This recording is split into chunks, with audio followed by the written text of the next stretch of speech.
capsule d'Émilie, psychoéducatrice. Alors, aujourd'hui, le sujet traité, c'est l'anxiété chez l'adulte.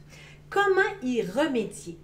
En fait, si vous avez écouté mon vidéo chez l'enfant pour l'anxiété, vous allez savoir un petit peu comment se produit l'anxiété. Je vais vous en faire un bref résumé. En fait, l'anxiété, c'est toujours une projection catastrophique de quelque chose qui s'en vient peut-être dans la vie. C'est rien de réel. C'est toujours notre cerveau qui amplifie une problématique peut-être future.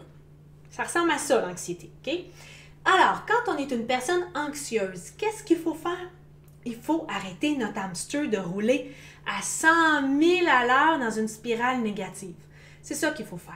C'est pas toujours facile à faire, je vous le dis. Vraiment, beaucoup d'efforts va devoir être mis de votre côté pour y arriver. Ce que vous allez devoir faire, c'est quand vous allez vous observer, allez aussi voir les 4 étapes du changement, vous allez comprendre ce que je dis. Alors, la première fois, vous allez vous observer en train de réaliser que vous êtes parti dans votre spirale négative, catastrophique, potentielle. OK? Et vous allez y mettre un frein. Vous allez vous dire « Stop! » Puis là, vous pouvez m'utiliser, là. J'ai beaucoup de mes clients qui disent « Je te vois dans ma tête faire « Stop! » pour vous freiner. Une fois que vous avez fait « Stop », vous allez devoir utiliser votre conscient, le lobe frontal en avant, pour réduire votre énergie à décrire quelque chose de réel dans le moment présent. Alors, vous vous dites « Stop! » et là, vous faites « Oh tiens, j'ai mis cette montre-là aujourd'hui, regardons. » Et là, vous allez flatter votre montre, votre crayon, peu importe, pas votre bague. Parce que votre bague, c'est un automatisme souvent. Le cerveau peut le faire sans y réfléchir. Le reste, vous allez le faire en le décrivant. Comme ça, là, ça va vous empêcher de continuer à réfléchir et à partir dans une spirale négative. Ça va vous ramener dans le moment présent. Et vous allez arrêter d'angoisser. Ça, c'est le premier conseil. Deuxième conseil, vous allez devoir vous mettre à la cohérence cardiaque.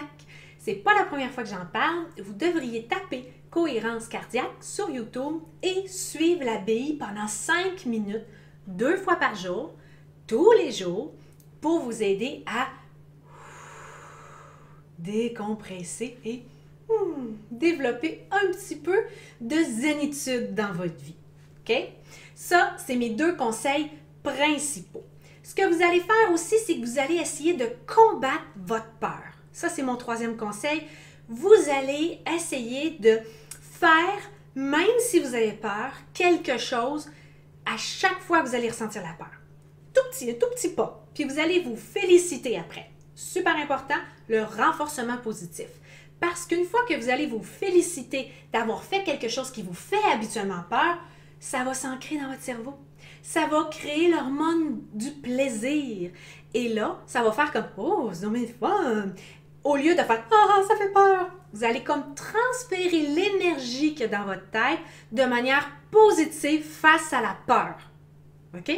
Alors, je résume. 1. Vous allez combattre votre anxiété en lui disant « Stop! » et en faisant quelque chose de très concret dans le moment présent. 2.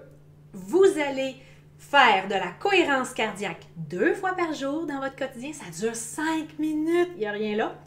Et 3, vous allez vous récompenser au moment où vous allez combattre une peur. 3 petits conseils pour vous aider à combattre tranquillement votre anxiété. À la semaine prochaine pour d'autres conseils d'Émilie, psychoéducatrice.